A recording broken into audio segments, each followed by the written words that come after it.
Fala galera, canal Pobrejando de volta e para falar do que a gente mais ama, futebol, sem enrolação e com opinião.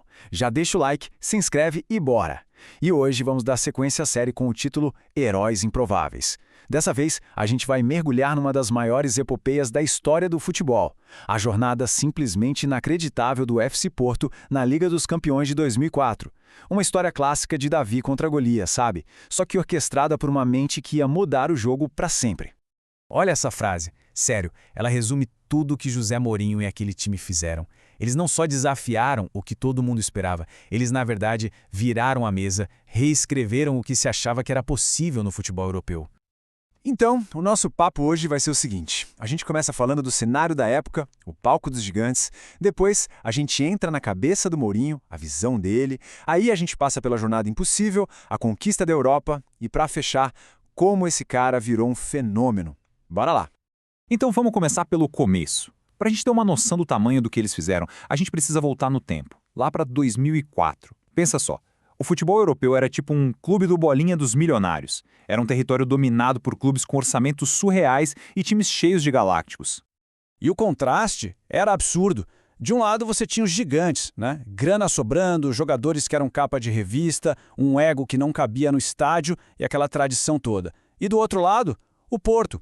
Orçamento contadinho, jogadores bons, claro, mas sem aquele glamour todo. A briga deles não ia ser com a carteira, mas com organização, com tática e principalmente com muita, mas muita coragem. E no centro disso tudo estava ele, José Mourinho. E assim, na época, o pessoal olhava para ele e via só um ex-assistente, sabe? Aquele cara que tinha trabalhado na sombra de outros grandes treinadores. Ninguém, absolutamente ninguém, imaginava o que ele estava prestes a construir. Ele não chegou com a fama de um grande nome, mas ele chegou com um plano. E um plano que ia muito além das quatro linhas.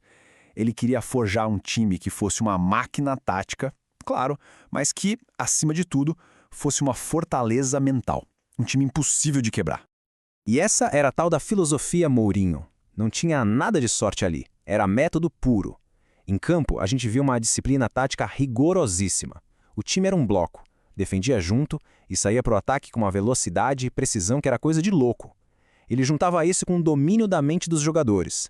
Ele transformou a organização em uma arma e o principal, ele botou na cabeça de todo mundo ali que dava para ganhar, de qualquer um.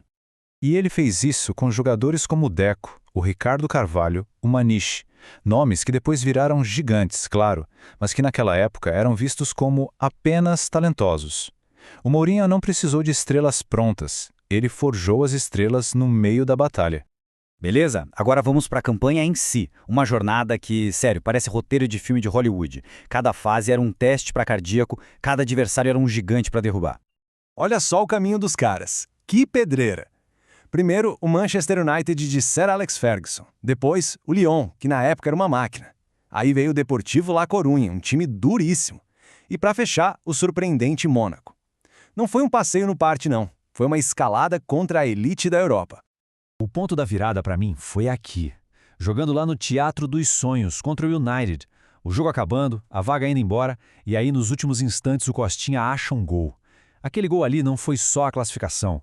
Foi um momento que o time provou para si mesmo que eles podiam sim sonhar alto.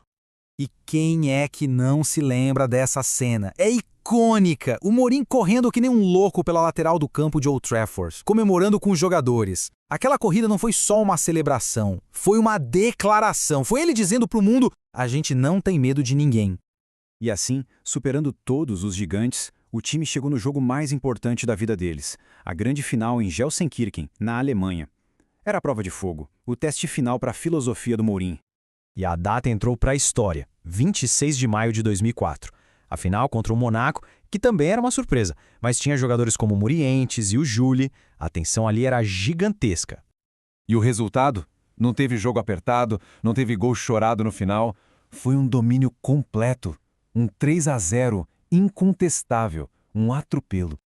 Aquele jogo foi uma verdadeira aula tática. O Porto controlou a partida do começo ao fim. O Carlos Alberto abriu o caminho. O Deco, que era o maestro daquele time, ampliou. E o Alenichev fechou a conta. Uma vitória construída com inteligência, com disciplina e com uma eficiência mortal. Mas essa vitória, no fim das contas, foi muito, muito maior do que só um troféu. Ela marcou o início de uma nova era e o nascimento de uma lenda do esporte. A partir daquele dia, o José Mourinho deixou de ser o ex-assistente para se tornar o Special One. Aquela conquista foi o passaporte carimbado dele para os maiores clubes do mundo, onde ele continuou a empilhar títulos e mais títulos. E essa citação, cara, captura a essência de tudo. Não foi a vitória do time mais caro ou do mais famoso. Foi a vitória de um plano bem executado contra o talento individual solto, foi a vitória da coragem de um time contra a dúvida do mundo inteiro e da fé de um grupo contra todas as probabilidades. E o que fica para a história é justamente essa lição. O Porto de 2004 é um lembrete eterno de que, no futebol, a grandeza pode sim ser construída com ideias, com trabalho em equipe e com uma convicção que não se abala, mesmo quando o mundo inteiro está duvidando de você.